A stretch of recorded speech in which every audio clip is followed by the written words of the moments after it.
BBC struggles with the biggest Strictly crisis in the show's 20-year history. Paralympian Will Bayley becomes the latest celebrity to speak out against the show. Competing back in 2019, Will was forced to withdraw 6 weeks in after sustaining an injury during rehearsals. To find out more about this behind-the-scenes experience, we're joined by Will live from the Paralympic training camp in Slovenia. Hello, Will. How are you? Good morning. Hey, thanks for having me. How's the training going, Will? How's it going? Going so well. I feel so ready. Bring on Tokyo. Sorry, Paris. Tokyo. Tokyo tracksuit on. You're not in Tokyo, are you? Just make sure you're not in Tokyo, because that would be awful. Quickly, Will, overall, so how was your experience on Strictly overall? Overall, I've got to say, it was unbelievably positive. And one thing that I really want to get out there is Jeanette was unbelievable. I worked so well with her. We're both so fiercely determined, and we both wanted to win, and we gave it everything. And she eked everything out of me that she could have done because I was rubbish at dancing. And I owe so much. She made me feel so good.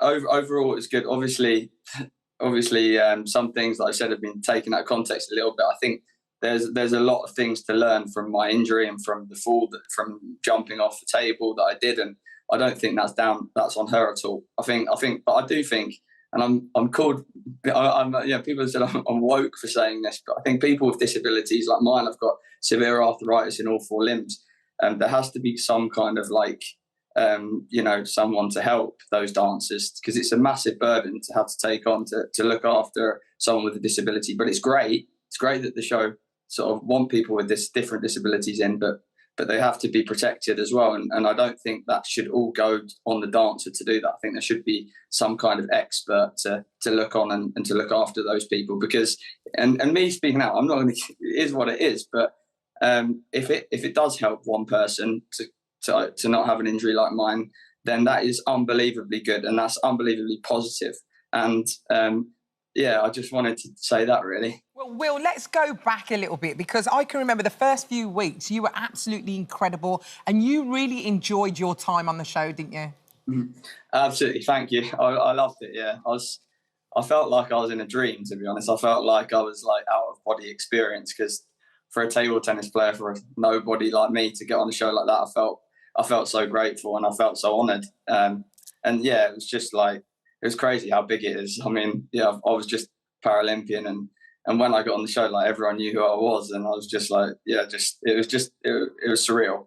Well, you was a Paralympian, and with that comes, you're competitive and you're driven and you want to do absolutely everything. So tell us what happened when you got that injury. What led up to it? What was going on? Yeah, so I mean, we were practicing the dance, and it was my favourite dance. I was so gutted I didn't get to perform. I was Casper the Friendly Ghost, and it was the jive. We had the jump in the sort of, I knew there was going to be a jump, but we didn't practice it in rehearsal, and then I did it in the dress rehearsal, and that's when I jumped off the table in the dress rehearsal, and that's when the accident happened, and it was just really, obviously it was traumatic for me, because having a disability anyway, having Tokyo coming up, that obviously got delayed since, so I was so lucky about that I got a chance to compete. It was hard. It was really, really hard for me at the time. Obviously, I mean, I've been through a lot worse. Everyone who knows my life stories knows that I've been through a lot worse, but I mean, it was still very challenging, especially on that massive, like you say, everyone knows about Strictly. It's a massive show. Under that sort of scrutiny, then not being able to walk for 6 months, having that recovery time, feeling lonely at times. I mean, it was mentally hard, not just for me, but probably more so for my family, who had to put up with me struggling.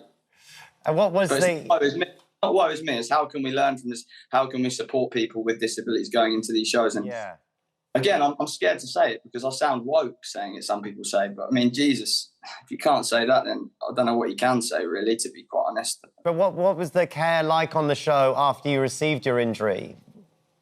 Well, I was grateful that they covered my surgery. I think it was just I just felt that it was there wasn't a lot of communication after the surgery, and it was just like, get on with the recovery, and like I just felt there could have been a bit more there. And I felt like immediately after my fall, I did just go to a hotel room, and I got ice put onto my knee, and I just felt like if that was my daughter or something, I'd like her to be taken to hospital and checked out straight away. And I had to sit there all night, and I was calling my mum, and I'm not a baby, I'm an adult, but like I was put in a big situation under a lot of stress. I was put in a hotel room after tearing my ACL, and I felt like that probably wasn't the best move, but like just that's just my opinion, and maybe I'm wrong, maybe I'm deluded, but that's how I felt. But Jeanette, I'm Jeanette not bringing this up. Can I say I'm not bringing this up now?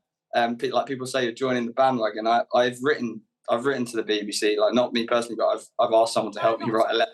Will, don't worry. People say I'm joining the bandwagon. I've had loads of people, like Strictly supporters and stuff, saying you're disgusting for joining this bandwagon. My situation is so unique. Every disability is so unique, and I've said this for years, but like because there's other things coming out, people are starting to listen to what I've got to say for the first time. But like I've said this for years, and also internally as well. I did write a letter and all that stuff. So I just wanted to say that because I've had so many people like so negative about what I've said, and it's not about that. It's how do we move forward with it? I mean, it's really not my personality to be negative. I just want to move forward, but like learn. Any good corporation would learn from these kind of mistakes, and I've got to live with this. I've got to live with this injury, you know, forever. Like, so I have to deal with it, and I think some kind of responsibility, some kind of sorry would have been amazing for me to hear. Amazing, it would be really nice. It must be so difficult to speak out on something like this. How do you feel about speaking out about it? Does any part of you, you say you're getting some sort of form of backlash and stuff, do you regret it, or do you think it's worth it for what sort of can help in the future? Not really. I've been through a lot worse. I mean, I can deal with people's comments, and I think if it helps disabled people out, I'm not just saying in Strictly, but in the workplace. Yeah. No, a bit of, I mean, I just think that it is harder for people with a disability going into any kind of situation like that. I mean, I'm just speaking on behalf of myself. I don't want to speak on behalf of every single disabled person because everyone's so unique. Everyone's got their own needs. But on behalf of myself, to go into a situation like that and to be put in a situation like that, I believe is really not great, and I wouldn't want someone else to go through that, have to make that decision for themselves. I think there should be more support around those sort of people because it is challenging, it is more hard, and there are way more like dangers for people with physical disabilities, like more than the normal people. But I'm also quite openly will say that people can get injured anyway. Like the injuries happen, but mine could have definitely been avoided. I believe if the right care was in place, and I hope it changes. That's all I want, really. And by all means, we know we're not beating up on Jeanette. She was a great pro, and I think there is a lot of pressure on the pros to be wonderful. And I know she checked up on you as well, didn't she, when you wasn't very well? Yeah, amazing pro. She's been so, she was so supportive during the show. You know, we all, like I said, we're both so competitive, and we wanted to win, and she wanted to push me. She wanted to get the best out of me, and that's what you want from any kind of team. Really, that's what you want from any kind of teacher. She was so professional, so supportive, and thanks. Very talented presenter, and I want the best for her for sure. Well, Jeanette has come with a spokesperson. Jeanette had a great time dancing with Will, and one of her favourite moments on the show was doing their contemporary couples choice. Her celebrity partner's safety and enjoyment was always a priority throughout the time on Strictly. Jeanette has never received any complaints and has maintained friendships with all her partners, including Will.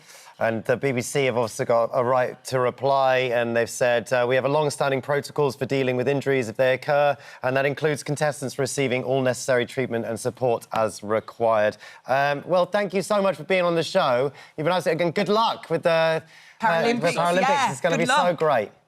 Thank you so much. Thank you, everyone, for the support. Try and get the gold medal. Yeah, get the gold, Bob. Get the gold. Love you, buddy. Wonderful stuff. Thanks for joining us, Will. Hi, everyone. Just wanted to say thank you for visiting our This Morning YouTube channel. Now, listen, we upload new content every day, so go ahead and hit that subscribe button so you don't miss out. And we'll see you in the morning.